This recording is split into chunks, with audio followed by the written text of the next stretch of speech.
Apa? Apa ada tanggapan dari pemerintah Pak terkait UU Pilkada yang dibahas kemarin oleh DPR? Oh, ya, saya menghargai langkah cepat DPR dalam menanggapi situasi yang berkembang. Respon yang cepat adalah hal yang baik, sangat baik, dan harapan itu juga bisa diterapkan untuk hal-hal yang lain juga yang mendesak, misalnya seperti rancangan undang-undang perampasan aset yang juga sangat penting untuk pemberantasan korupsi di negara kita. Gimana ya? Kok bisa ada interview atau wawancara settingan seperti itu dan terlalu kentara lagi. Pertanyaannya, ini kerjaan siapa? Apakah kerjaan kepala komunikasi kepresiden yang baru Hasan Nasbi, ataukah kerjaan Ari G. Dwi Payana, ya, anak-anak muda yang ya seumuran atau di bawah sedikit umur saya. Kalau Hasan Nasbi jauh umurnya, ya, baru ya 10 tahun di bawah lah. Nah, jadi sahabat daerah sekalian, nggak habis pikir saya, orang yang kemudian membuat settingan seperti ini. Oke, itu kok bisa ya ada seperti itu. Dan yang kedua, menarik materinya. Jokowi bilang percepatan pembahasan undang-undang perampasan aset. Pertanyaannya adalah, kalau materinya kan bagus, tapi pertanyaannya adalah genuine atau sekedar cari simpati saja. Kalau genuine, ya dia dong perkuat, dia dong minta, dia desak dong sebagai sebuah agenda istana. Tapi kalau cuma sekedar lip service, ya berat juga nih kawannya. Oke, coba kita baca ya. Kita baca bantahannya dulu ya. Nanti kita balik cara membacanya. Sembari angkat tangan, Jokowi enggan tanggapi soal wawancara settingan. Dimuat di kompas.com ya. Oke. Ini nggak masuk akal gitu. Padahal kalau dia mau butuh statement, kan dia bikin aja. Kalau dia malas dengan wartawan, ya dibikin di dalam ruangan, dia ngomong sendiri, diedit, disampaikan kepada wartawan. Ini statement saya mengenai ini. Daripada settingan seperti itu. Oke. Sembari angkat tangan, Jokowi enggan tanggapi soal wawancara settingan. Jakarta, kompas.com. Presiden Joko Widodo enggan menanggapi pertanyaan awak media mengenai wawancara cegat doorstop yang dilakukan tanpa wartawan, ya, tetapi dilakukan oleh 3 tangan. Diketahui Jokowi beberapa kali melakukan sesi doorstop dengan hanya melibatkan pegawai Biro Pers dan media sekretariat presiden di lingkungan Istana Kepresidenan Jakarta. Wawancara yang dianggap settingan itu pun viral di media sosial. Pantauan kompas.com, kepala negara lebih memilih mengangkat tangannya saat ditanya perihal tersebut usai meresmikan gedung pelayanan kesehatan respirasi ibu dan anak di Rumah Sakit Persahabatan Jakarta Timur Jumat. Bapak, kenapa sih sekarang Bapak doorstopnya kebanyakan sama PNS, Pak, bukan sama wartawan, Pak? Tanya wartawan kepada Presiden Jokowi Jumat. Mendengar hal itu, Presiden Jokowi mengangkat kedua tangan sejajar dengan dada saat pertanyaan diajukan. Gitu ya. Ia pun memilih tersenyum hingga terlihat gigi-giginya dan perlahan-lahan membalikkan badan. Namun tidak jelas apakah aksi angkat tangan itu untuk menyudahi sesi wawancara atau untuk memilih tidak menjawab. Sesaat kemudian terdengar suara tawanya sembari masih menyunggingkan senyum lebar. Hehehe, Jokowi tertawa. Wartawan pun sempat bertanya lagi untuk mendapat tanggapan Presiden mengenai hal itu. Pak, soal pura-pura doorstop, Pak, tanggapannya, tanya wartawan. Sayangnya, Jokowi sudah lebih dulu membalikkan badan secara sempurna dan akhirnya meninggalkan area wawancara bersama wartawan. Sesi wawancara cegat pintu pun berakhir dengan pertanyaan doorstop. Settingan sebagai pertanyaan terakhir. Luar biasa ya. Jadi doorstop itu cegat pintu diterjemahkan ya. Bukan stop pintu ya. Sebelumnya Istana Kepresidenan membantah tuduhan bahwa Presiden Jokowi melakukan wawancara yang diatur atau settingan.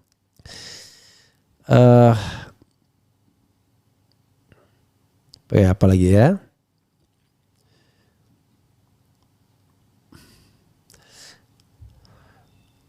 Deputi Bidang Protokol Pers dan Media Sekretariat Presiden Yusuf Permana, siapa lagi nih ya, menegaskan video pernyataan Presiden pada 21 dan 27 Agustus 2024 adalah bagian dari pemberian keterangan pers, bukan gimmick atau setting.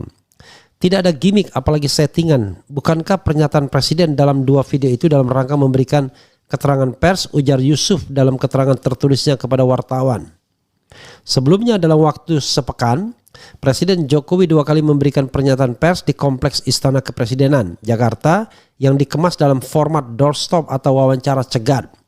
Pertama pada 21 Agustus 2024, Presiden memberikan tanggapan mengenai putusan Mahkamah Konstitusi terkait ambang batas dan syarat usia pencalonan kepala daerah. Selanjutnya pada 27 Agustus 2024, Presiden memberikan keterangan mengenai aksi demonstrasi yang menolak revisi Undang-Undang Pilkada oleh DPR RI. Pernyataan pers tersebut diunggah di YouTube Sekretariat Presiden dan akun Instagram Presiden @Jokowi. Dalam 2 kali pernyataan pers Presiden Jokowi dengan konsep doorstop itu sama sekali tidak melibatkan wartawan dari media massa yang biasa meliput di lingkungan Istana Kepresidenan. Ya,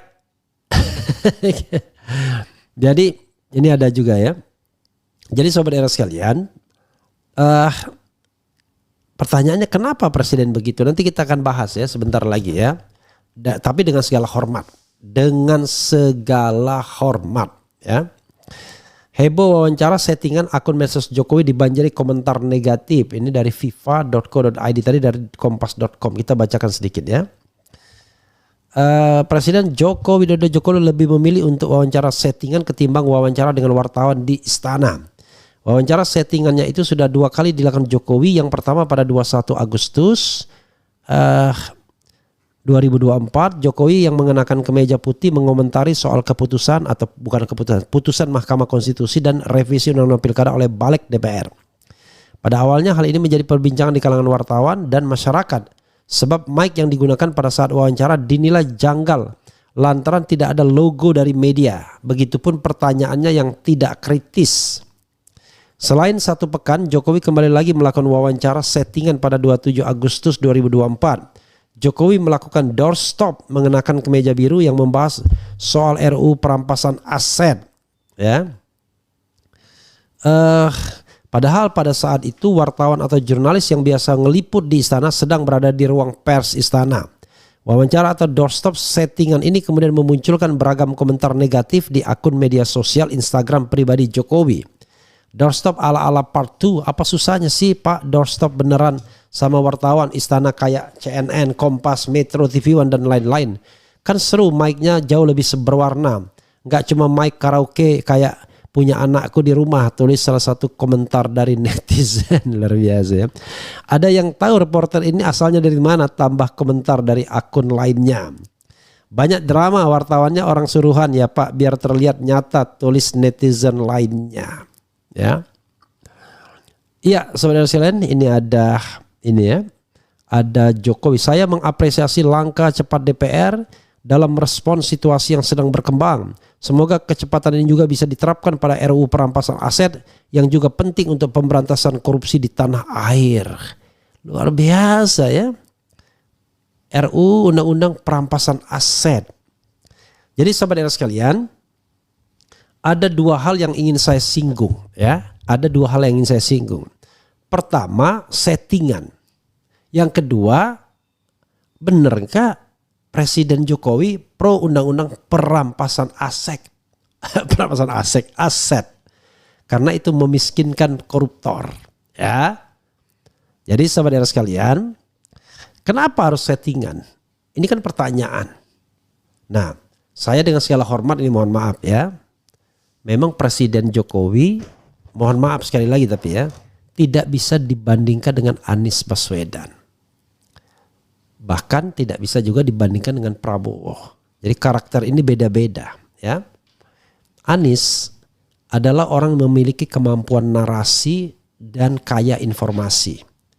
Jadi narasinya kuat, informasinya kuat dan masih mudah. Tahan dia untuk bergaul dengan insan media. Dan backgroundnya adalah aktivis mahasiswa, mantan ketua senat. Dan juga pendidik. Jadi berhadapan dengan media itu dia nggak akan kagok, nggak akan khawatir. Tidak akan istilahnya tidak akan marah-marah, ya. Kan terbukti kan, dipojokkan, dikhianati, diprank, dia sama wartawan tetap apa istilahnya ya, tetap sabar melayani dengan senyum. Sehingga bagi Anies, ini penilaian saya ya, menghadapi wartawan itu enteng. Prabowo sebaliknya, dia tidak terdidik dalam budaya yang egaliter dan demokrasi. Emosi juga tinggi. Saya kira kalau orang nanya Prabowo barangkali tidak selancar nanyain Anies atau Jokowi. Jadi gini, gradasinya orang mungkin lebih takut tanya Prabowo ketimbang tanya Jokowi dan tanya Anies. Jadi orang lebih santai kalau tanya Anies. Kalau tanya Prabowo, paling khawatir, ya, mungkin takut diamuk karena dia emosi. Apalagi pertanyaannya itu pertanyaan kritis, ya. Kan kacau juga kalau digaplok misalnya ya. Kemudian kalau Jokowi tidak akan gaplok, ya, beda karakternya. Tetapi Jokowinya sendiri yang kelihatannya tidak terlalu pede kalau berhadapan dengan media secara doorstop dan bicara tentang sebuah konsep yang why dan lain sebagainya. Apalagi banyak hal yang dia simpan misalnya. Jadi memang persoalannya saudara sekalian, kemampuan bernarasi Jokowi ini yang kita harus pahami jauh sekali. Saya tidak meng-underestimate kerja dia ya, tapi maksudnya kemampuan abstraksi bernarasi itu beda banget. Kita kan bisa rasakan. Kita deg-degan tuh kalau dia ngomong tanpa teks, jangan-jangan nanti kemana-mana lagi, ya kan? Kalau dengar Prabowo kita deg-degan, jangan-jangan dia nanti dia nggak bisa ngontrol emosinya. Nah kalau dengar Anies adem, biasa aja. Artinya kalau saya membayangkan kalau saya pejabat istana yang bekerja di bidang biro komunikasinya. Waduh, kalau punya Presiden Prabowo deg-degan terus kita. Takut dia out of control. Kalau punya presiden seperti Jokowi, deg-degan juga. Takut narasinya nanti nggak nyambung, nggak menyimpang kemana-mana. Nah ini kan soal latar belakang akademik juga. Kita kan harus adil. Latar belakang akademik Jokowi ya kalau benar ya di Kehutanan UGM S1. Prabowo latar belakangnya seorang letnan jenderal dan mantu penguasa Orde Baru. Anies latar belakangnya PhD, pernah jadi rektor, pendidik. Jadi suasananya memang udah sangat berbeda ya. Kalau kita harus membandingkan, tapi walaupun membandingkan itu tidak fair, walaupun lagi ya namanya pemimpin kan harus bisa di underlining kelemahan dan kekurangannya. Jadi saya membayangkan entah kerja siapa, atau ini kerja Hasan Nasbi yang baru dilantik sebagai kepala komunikasi Badan Komunikasi Kepresidenan, ya. Dia ingin menunjukkan kecanggihannya.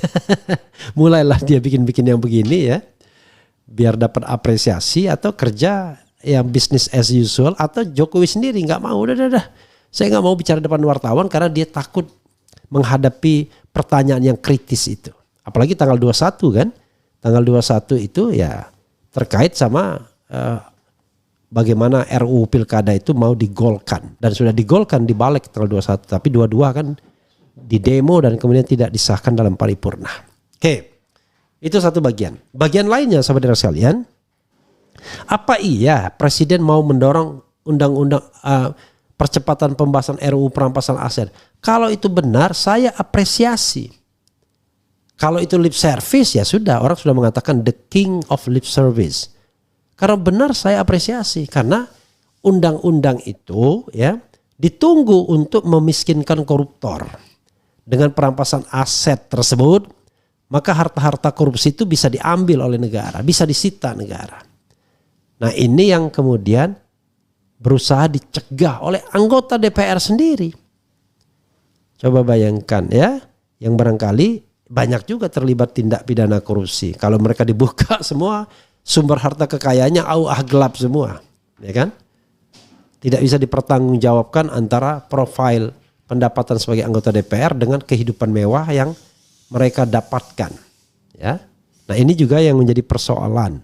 Sehingga undang-undang perampasan aset itu kesannya lama sekali, tapi begitu ngomong tentang undang-undang pilkada sehari selesai. Luar biasa.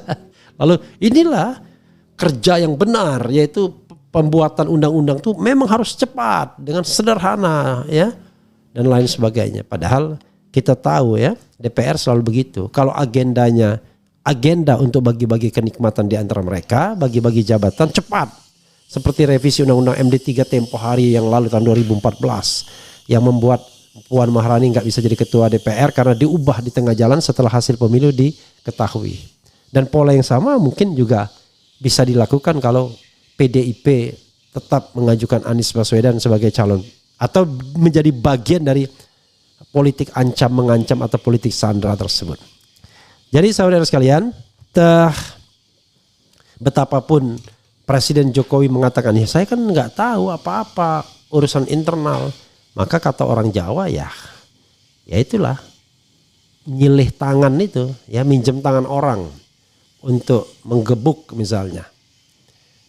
Karena itu saya sebenarnya tidak terlalu percaya bahwa Presiden Jokowi mendorong penyelesaian atau persetujuan undang-undang perampasan aset. Itu suuzonnya, itu negatifnya. Tapi harapannya benar. Kan susah kan kita ada presiden yang kita nggak bisa percaya pegang umumnya. Harapannya benar, yaitu dia memerintahkan siapapun yang ikut hadir sebagai wakil pemerintah untuk melakukan akselerasi terhadap persetujuan undang-undang perampasan aset. Nah, itu baru keren cadas di ujung masa pemerintahannya Presiden Jokowi kemudian mengeluarkan itu. Syukur-syukur dia keluarkan penghapusan presidensial threshold, ya, kemudian perpu untuk mengembalikan KPK seperti sebelumnya dengan mencabut undang-undang perubahan KPK, kemudian mencabut beberapa undang-undang di dalam KUHP mengenai perlindungan terhadap kepala negara yang merupakan kolonial dan feodal, ya, yang dulu kalau kita berdebat dengan anggota dari PDIP dia bela ketika masih mesra dengan Jokowi, tapi sekarang saya yakin tidak akan membela lagi. Sobat semuanya mulai klip-klip mata karena menatap cahaya lampu, ya. Coba kita bacakan komentar sobat RH sekalian, ya. Coffee is coming, ya. Coffee is coming, don't worry. Kemudian pembohong sejati, potret Petruk Dadi Ratu yang nyata di luar dongeng wayang. Oh jadi, ya. Ini cerita tentang Raja Petruk, ya. Nanti kita nyanyikan lagu itu di akhir video. Action cut. Si Raja Ngibul benar-benar tukang tipu si Mulyono ini. Jokowi presiden gagal, Raja Jawa. Raja Jawa sama dengan Raja Dangdut. Rojo Jowo mau dibalas lagi. Maksudnya apa, ya? Pakai HP Loy, ya. Tukang tipu yang gagal menipu. Mukidi nipu negoro. Anies gagal, channel ini RH sepi lagi, hahaha. Luar biasa. Enggak dong, maka sepi. Ini kan yang watchingnya udah 2391 dan ini Sabtu, ya. Kemudian Raja bohong ngibul, ya. Biar greget dan sok penting bagi rakyat padahal udah enggak dipeduliin rakyat. Wakakak. Ketahuan pura-puranya itu si Mikudi, ya. Bandung, apa ini? Kata-kata Rocky Gerung saya tidak ulangi, ya. Waalaikumsalam warahmatullahi wabarakatuh. Bung Refli, waalaikumsalam. Persis dagelan Sri Mulat, waalaikumsalam warahmatullahi wabarakatuh. Met pagi Bang Refli, semoga sehat selalu. Ya, terima kasih Mr. Jokowi. 10 tahun zonder prestasi.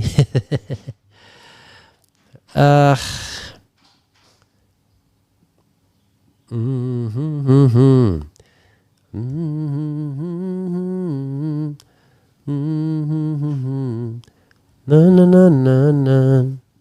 Presiden benci korupsi. Oke, sobat, kita bacakan ya. Dah biasa nipu rakyat, jangan heran. Kemudian wawancara pun harus sambil baca. Mulyono. Ntar kalau